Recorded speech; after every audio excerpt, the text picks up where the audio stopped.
Welcome back, everyone, to episode 7 of the VerseCast. My name is Dan Zimmerman. I'm joined here by my co host, Jack Adler, and our guest today, Zack Mahoney. So, Zack, thank you for joining us. Zack is our former Syracuse University quarterback, a fellow colleague of mine at Barcel Q's, and the quarterback in what was probably, I believe, is the highest scoring game of all time, but probably the craziest FBS game in college football history. So, Zack, thanks for coming on.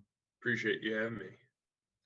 Yeah, so we're gonna jump right into sort of some NFL draft and NFL free agency discussion. Obviously, Zack, you've been a quarterback, you've played on the big levels. Besides Trevor Lawrence, because I feel like he's distanced himself, but maybe you disagree. Besides Lawrence, which of these quarterbacks going into the draft screams to you can't miss prospect, franchise quarterback? Honestly, Justin Fields. I think a lot of people are so high on Zach Wilson, and frankly, I don't see it. Um, he's played against mediocre competition his entire career, and yeah, he makes some great plays, but he's not going to be making those plays at the same level. If he does, good for him, but I don't think he will. I think Justin Fields' arm is stronger. I think he can make the same plays, but I think he brings a leadership quality and a playmaking ability that, frankly, not everyone does consistently as him. So you don't feel like the drag against him being an Ohio State one read quarterback has any merit? No, I think because I'm pretty sure they changed the offense from when JT was there and all the other guy and Haskins were there. So they've definitely changed it. And I mean, you can see it too watching the games that he goes through his progressions pretty cleanly and he just dominates. And it's honestly he's one of the more fun guys to watch. Well, it's interesting because after that college football playoff run he made, he was seemed like a lock to be the number two pick. Like the mock drafts all had him going there, and then as weeks went by, and there were combines, and Wilson kind of took over. Do you know, like from a quarterback perspective, why people kind of changed their mind? I was honestly shocked when I heard all this talk about Wilson. I'd like to say I follow college football pretty closely, and it was pretty similar. Um, it reminds me a little bit much of Mitch Trubisky when we watched a lot of Mitch's film because we played the same people, so we would watch them on offense. And when it came time to the draft and you start hearing people talk about him being a top 5 pick, I was extremely confused because I don't know what I was missing. I watched a lot of it, and I think it's the same thing with Zach. Is he somehow got a lot of hype built up around him? Not saying that he's not a good player, but for him to be the face of a franchise, especially one as prominent as New York, I find to be a little confusing. But I'm not getting paid these big bucks like some of the other guys. Well, hey, it's going to be really frustrating throughout the season for New York Jets fans. Whether Wilson's doing great or not, if he's not doing better than Lawrence, it's going to feel like a failure, and it's going to feel like the ghost of Adam Gase, continues to haunt them for winning those couple games. So, just on the record, you're thinking the Jets are making a franchise mistake taking Wilson. I don't know because I really like Robert Saleh. I think he is definitely someone who can change a culture. Whether that is with Zach Wilson at quarterback, I'm not sure. I don't know if he's that guy. I know they're in a very deep hole right now, and I think it's going to take a couple of years. And you see a lot of these NFL teams; they don't have the patience with certain quarterbacks. Clearly, Sam Darnold got traded, and a couple other young guys haven't are kind of on a short leash. But I can't say that because I think Robert Saleh is just a stud. Yeah, so we're talking about these incoming rookie quarterbacks, and there are more this year than normal that are expected to go top 12, top 15.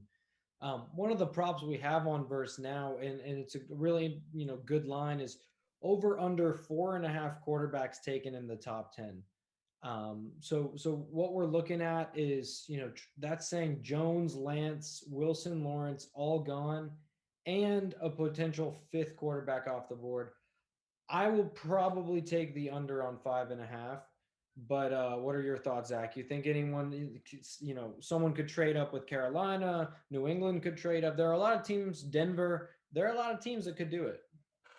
There definitely are a lot of teams that could trade up. I don't see it happening. I think with all this hype around the quarterbacks, I think you're going to start seeing some of the teams that are looking for quarterbacks like the Falcons try to win right now. I mean, Matt Ryan's an MVP caliber guy, and their offense is loaded.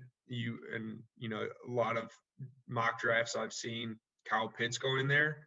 I mean, I don't see how that team doesn't put up 40 because they started clicking last year, putting up points. Their defense just sucked. If they can So, stay healthy, yeah. Matt so Ryan MVP caliber. I don't know if I agree with that one.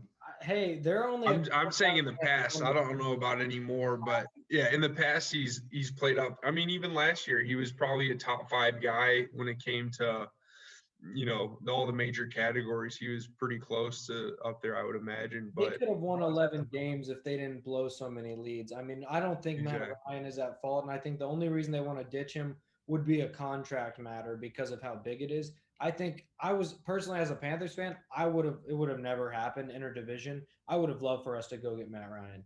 I see Matt Ryan playing 6 more years in the NFL, like high level.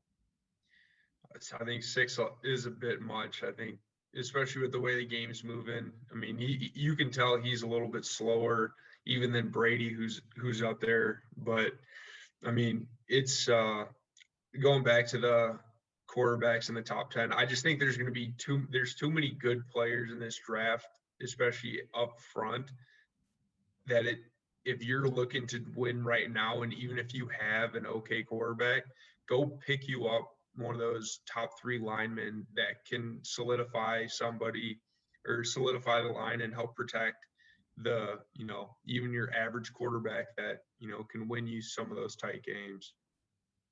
If you're on the board and you're taking a quarterback, the top 2 available are Trey Lance and Mac Jones. Who are you going with? It's tough. Because I think, like a lot of people, we haven't seen Trey Lance play a lot, seen his pro days, and I mean, yeah, he looks pretty solid. He's got he does have a strong arm. I think his mechanics are a little bit slower. I think I would probably lean towards Lance over a couple things. Is one being his playmaking ability.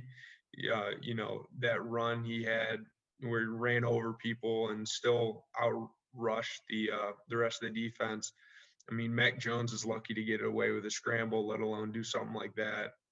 And I'd much rather have, especially in today's day and age, a quarterback who can make plays with their feet than just in the air.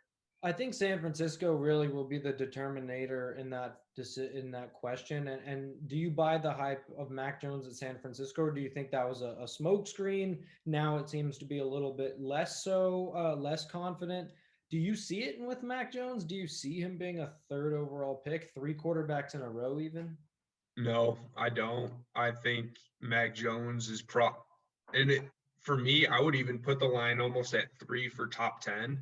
I know a lot of people have their eyes on those 5 guys, but I don't see Mac Jones as a top 10 player in the draft. I think there's a lot of hype around him, so people can try to sneak in and get somebody else. I don't think that him or Trey Lance are going to be a top 10 people because there's plenty of other guys, unless teams are just so desperate to make a silly trade and just say we can get our quarterback and try to save their job for another 2 years. But other than that, I don't see it.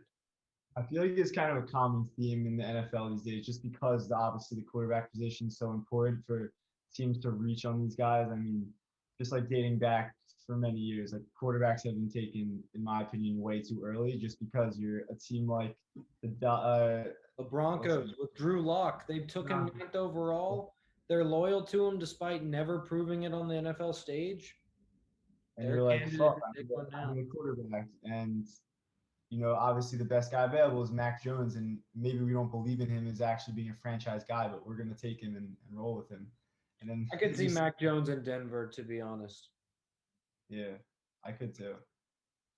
Yeah, I don't know. Obviously, you keep hearing Denver throwing out these trade rumors, but I mean, Drew Lock wasn't too healthy last year, and that's when their offense actually started to look okay.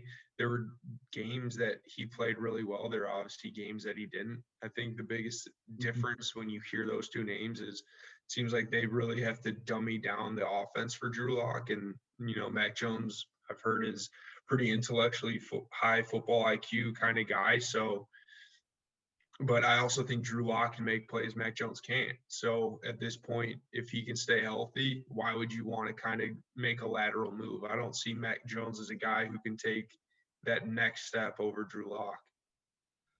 Yeah, I mean, I've never been a supporter of really Alabama or Ohio State quarterbacks at the next level. As an ignorant fan that doesn't watch enough to talk as much shit as I do, I base it purely off the NFL players that come out, and AJ McCarron has had a nice NFL career, has made a lot of money as a backup quarterback. But if Mac Jones is looking at AJ McCarron to Mitchell Trubisky level competency, it's not worth a third overall, much less a top 10 or. Yeah, I agree with you on that 100%. So we've been talking about these quarterbacks a lot, but are there sleepers beyond these sort of top 5, top 6 guys that you see maybe making an impact as a late first, early second pick? Trask and Kellen Mond have been getting some attention. The Pats are in a lot of these rumors as well. I like Trask. I think his last couple games, or especially his last game, I think he had 4 picks in the first half. I think that hurted a lot because going into that game, he was a Heisman contender. They were talking about him being a top 10 pick, and all of a sudden he just got wrecked. And I think someone like that who hopefully he can bounce back. I like him over. I'd put him in my top 5 compared to some of these other people because a lot of people will just go to that last game. But, if you pick, I think Kyle Trask could be the guy that you pick second or third round, and he could eventually lead a franchise.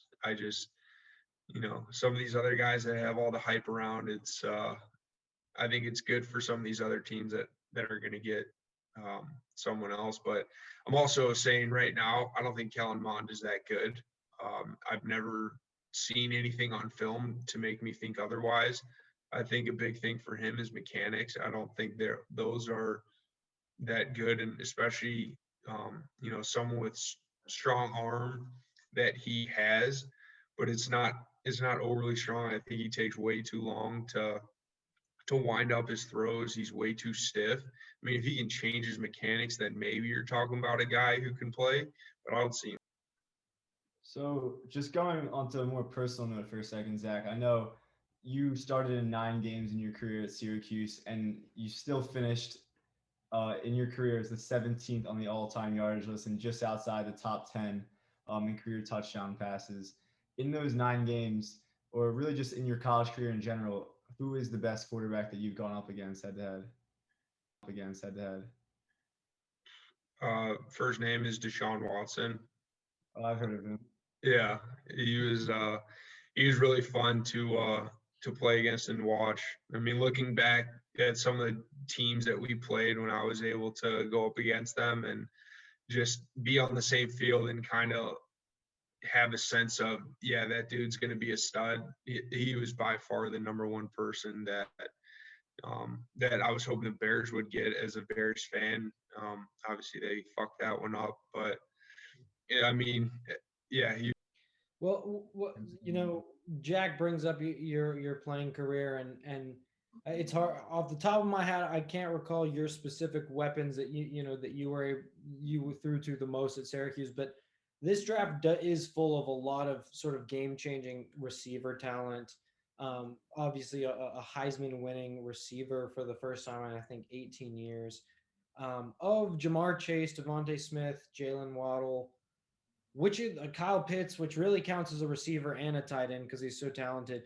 Of those 4 guys, I mean, there's not really a bad choice, but which do you think would be your favorite, and whether that's at the NFL level or just in any level, which of those guys you think it's over if they're on your team? Yeah, I mean, in college, it helped playing with 2. I mean, I had All-Americans every time I stepped on the field, had the best duo in the ACC when it came to reception. So, I mean, I definitely had some good targets, but these guys they're freaky because how do you overlook the Heisman winner? It's he's coming off as like the fourth best receiver, which to me is crazy because I think he's more versatile than some of these outside guys. Um, but I mean, they're all kind of, I don't want to say they're all similar in the fact that they're, 6 foot to 6'2", so you can put them outside, put them inside. They're all fast enough to do everything. They're all so freaky in their own ways.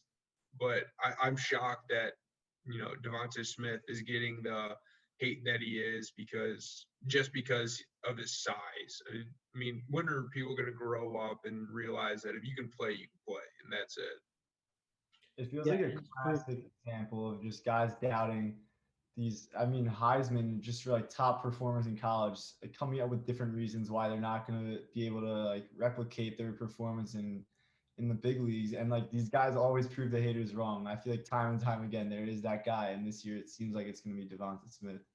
Yeah, I hope so. He's really fun to watch. It was that team last year. Watching their offense was a lot of fun, and I mean, he was 50% of it. So, I hope hopefully he'll drop to the Bears, but we'll see. So we've been talking about the draft, but it was a pretty active NFL free agency. Sort of hard to recall all the moves at once. Matt Stafford to the Rams. We had J.J. Watt to the Cardinals. We had Wentz to the Colts.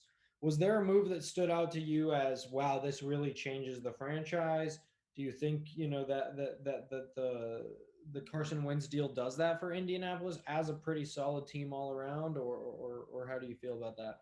I definitely think Carson Wentz is a step up where he was even at last year above Phillip Rivers. I think Phillip Rivers, unfortunately, was just a year out. I think you bring Phillip 2 years ago to that Colts team. I think it's so different.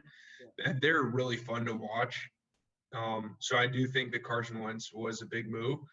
I think the biggest move, honestly, was the Stafford trade, and not for the Rams, but for the Lions. I think a shift in views for Jared Goff. I mean, Jared Goff brought a team to a Super Bowl, 3 years ago? I mean, he can play. I think the Lions need to surround him with weapons. So I think they're going to be drafting, one of these stud receivers and actually helping him get weapons. But I think them with all the picks that they got with it, I think is insane for Matt Stafford. Now, I think Stafford is going to light up the NFC West, and I think that's going to be the most fun conference to watch with not a bad team at all right now. It isn't already, yeah. So there's going to be so much. Going to disappoint us. I think it very well could be Seattle that has a 6-10 season in that division, but you're totally right with San Francisco, Arizona, Seattle. There's not a bad option in that conference. That being said, we're talking about starting quarterbacks that got traded. One of the verse props we do have up is, will a starting quarterback be traded on draft day? Normally this doesn't happen, but I do think there are still some starting quarterbacks. Prime candidate is Jimmy Garoppolo, really. Yeah. You also got to think there were some Kirk Cousin rumors to San Francisco. I guess there's a slight outside chance. Teddy Bridgewater counts considering he started all of last year. Zack, you think we're going to see a starting quarterback moved for a first round pick or just on draft day, or the first day of draft day? I don't.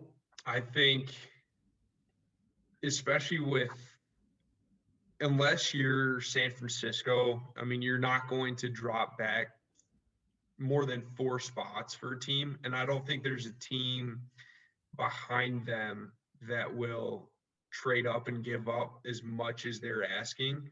Because even if you're Atlanta and you want Justin Fields, because it seems like Justin will go 3, it seems like Wilson's locked in at 2. If Justin Field is on the board and you're Atlanta and you have an opportunity to trade Matt Ryan or do something to get rid of him and start your franchise over, I mean, the receiver. Matt Ryan to San Francisco would look nice, to be honest. They would never do that, but I think that could work. But yeah. Yeah, I think I just don't see it happening. I think a lot of teams, if they're going to draft a quarterback, they have a plan for them to either sit a little bit and that's also another thing. I don't understand teams drafting in the top 5 these quarterbacks and then making them sit 2 or 3 years. I'm not saying you're wasting a lot of money, but you're giving a guy a lot of money to, mental reps are good and all, but put them in a game and see if it works out. And I don't see a team doing that this year. Well, I do want to touch on that because there are now Jordan Love trade rumors floating around, and Jordan Love is a guy that as soon as he entered the league was controversial by nature of how it rubbed Aaron Rodgers sort of the wrong way, how that team is not built around him in a way that maybe it should. If you were Aaron Rodgers, do you think you would be trying to accelerate that process? Would you be pressuring, hey, we could go get a top maybe 15 pick for Jordan Love from the Patriots and draft an O lineman or get me another weapon? Do you have a sort of an opinion on what Green Bay should be doing right now? I mean, I would, as a Bears fan, I hope they keep Jordan Love because I don't think he was a guy coming out that really wowed me. I mean, my old coach at Kent State beat him in a bowl game and made him look not too great. So it's I can't imagine that a team with a top 15 pick would trade, but if it somehow did, Aaron Rodgers going down to his last 2 years, but again, I think when we're talking about teams trading up for some of these weapons that are out there, I think it makes sense for them to do that. Yeah. And Packers and Adams, yeah. Like they've done a really good job of drafting studs on offense late in rounds when you look at the people they have. But if they had an opportunity to go get one of these top 4 receivers or one of these top 5 playmakers, it does make sense. Yeah. So as a Bears fan, I'm curious to hear your thoughts on the quarterback situation there because they went out and got Andy Dalton. They still have Foles. What are your thoughts about that situation right now? Just confusing. Yeah. I mean, it didn't make, and I heard the Barstool Chicago guys talk about it. Why wouldn't you get Andy Dalton last year? With the way, especially with the way that they're praising him now. I mean, Andy Dalton was known last year as supposed to be the best backup. You put him on a team of the Cowboys who arguably have the best core when it comes to offensive weapons, and he didn't look all that great. And even like Dak Prescott made them look good, and Andy Dalton did not. And now all of a sudden you're going to bring him in after you're paying another guy $20 million. It's very confusing to me. I do think Andy Dalton could be good.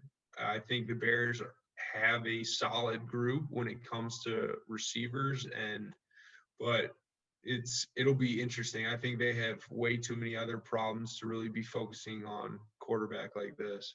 Well, desperation because I mean they've definitely gotten a lot of heat from the fan base for their quarterback issues in the past, and now that Trubisky's not working out there, it feels like they're like, we got to do something. We got to do something quick. I'm with you. I think they are. I think they're trying to put themselves in the best position to win this year because, frankly, I mean, everyone knows that they're on the hot seat. And I do think Andy Dalton gives them a better chance than Nick Foles.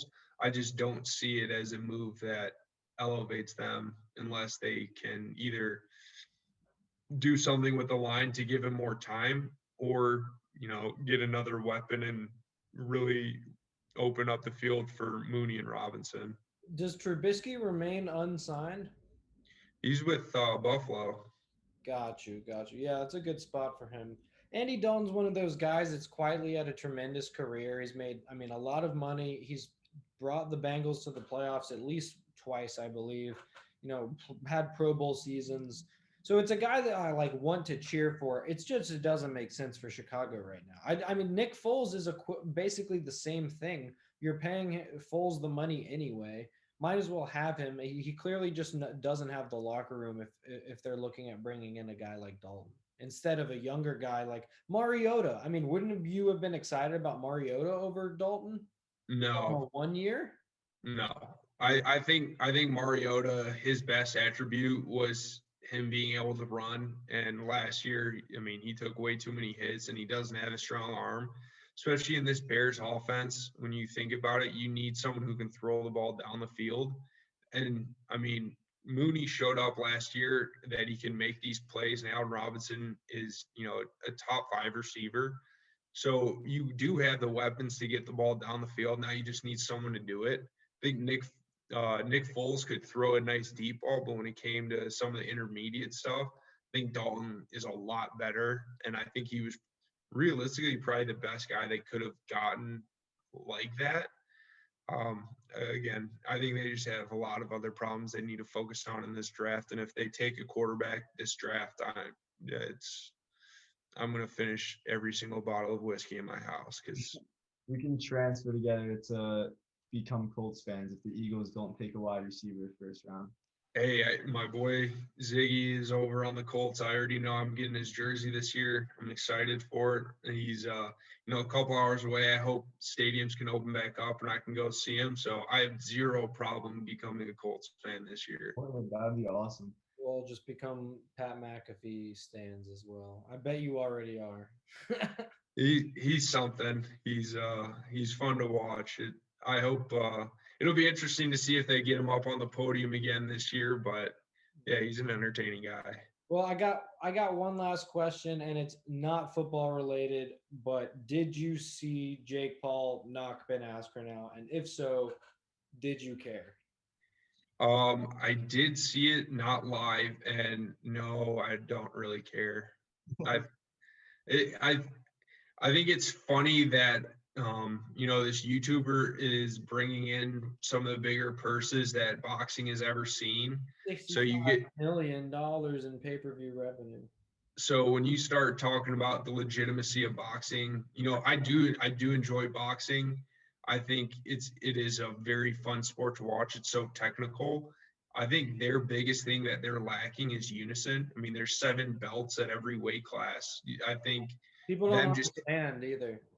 I think them just having one thing, bringing everything together, putting it under one roof, I think that would be the biggest thing for boxing to get, legitimacy back and more people involved. Because you always hear about these title fights and it's always different people and it's so confusing. So a lot of people kind of just tune it out. But yeah, I mean, I'll watch. I mean, I'm dumb. I watch reality TV sometimes, so I'll Well, that's watch these. basically what the Jake Paul fight was. Exactly. So I'll definitely, I mean, I'll watch it, but I hope I never have to pay for it. It's a good point though. They could figure out a way to centralize boxing into one like championship where you actually could kind of track it and not be like, all right, wait, I thought I just watched the championship, now I'm watching another. It would be easier to be a fan of the sport because you can actually know what's going on. 100%. Well, Zach, this was awesome. Thank you so much for joining us. We'd love to get you set up on Verse, maybe take your hot takes, put some money where your mouth is, send those out to the network because we are going to be, promoting this draft, swipe them very soon. And we'd love to, have you participate. But overall, this was a great episode. Clearly, your football IQ remains tip top. And I'm really, curious to see how this NFL draft shakes out. And, we'll have to see if you're right about this Fields over Wilson. It's gonna be hell to pay in the streets of New York if you're right. Yeah, it'll be interesting, but yeah, I got a lot of degenerate bones in my body, so I'm excited for this thing to come out and get on it. Perfect. Well, awesome. Thank you. We'll have this out, in the next couple days, and I'll tag you and all that stuff, and we'll split it up into some clips, and the full stuff comes out on Spotify plus YouTube. So Sounds good. I appreciate it, guys. yeah, thank you so much, Zach. It's good to talk to you. Let's stay in touch. If you're ever new in the city, hit me up. Always, absolutely, will do, brother. If you ever visiting Q's, we can go get a drink somewhere. Oh my God, I will be there. I need He a break lives at in. Lucy's when he visits. Yeah, I need a break in the new Lucy's the proper way. Exactly. All right. Well, thanks so much, man. I'll shoot you a text when we have it all done. So. All right, sounds good. Thanks, guys.